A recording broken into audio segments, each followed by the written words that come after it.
When I was a little kid, my mom was fixing the truck. When I was a little kid, my mom was building the house. When I was a little kid, my mom was growing our food. When I was a little kid, my mom had the chainsaw. And when I was a little kid, my mom made the money to support our family. I come from a culture of very, very strong people, but also very strong women. Indigenous women are the strength of our nations, all of our nations.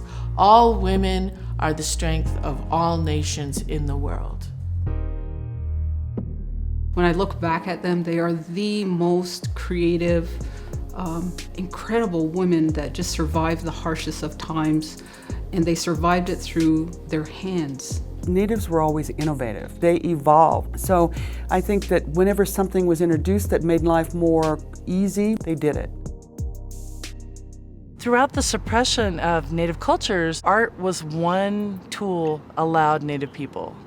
So it's become the one outlet that was okay for us to speak about our own histories and our own experiences. There's something in it visually that tells you that there is a female behind the camera. I think it's a really subtle but really powerful shift for a woman to be behind the camera. Ka, the image, is a personification of Clay Lady, a spirit of the clay. And it became to me such a metaphor for how we feel as women and how we feel as empowered women and artists. So it's meant to operate as a shift in power, because the power has been held by the story of who is the great, who are the masters, who are the top dogs in the world of art with a capital A, has been dominated by European men and European American men. A nod to an acknowledgement of those female artists on the wall next to those men is meant to shift that power.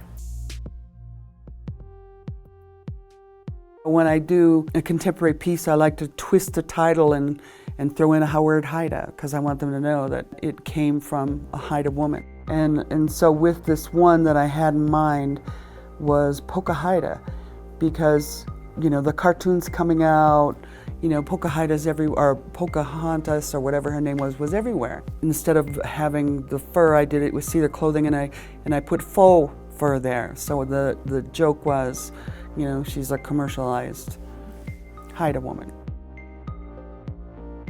I was thinking about Native people and how they've had to use their own intellect to survive. So with thinking caps, it's about going through the whole life and somehow attaining wisdom. So it's kind of a lifespan of thought there. It's a very deep piece. There's so many ancestral items being shown alongside contemporary, and I hope that will lend people this understanding of what our resilience means and how these things have never died. We've all survived, and we talk about intergenerational trauma. There's also intergenerational resilience, that everything that can happen to human beings has happened to Native people, but we have developed techniques and skills to overcome it. Whatever challenges, whatever comes before us, we already have it as inside us as the Nat people, and especially as the Nat women. This is our part of the world, the Americas.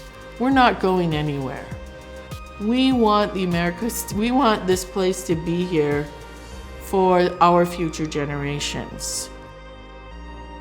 Women are the first mothers. We're the beginning. We're the beginning step for all life. And wow, what a responsibility, but what an honor to be born a woman.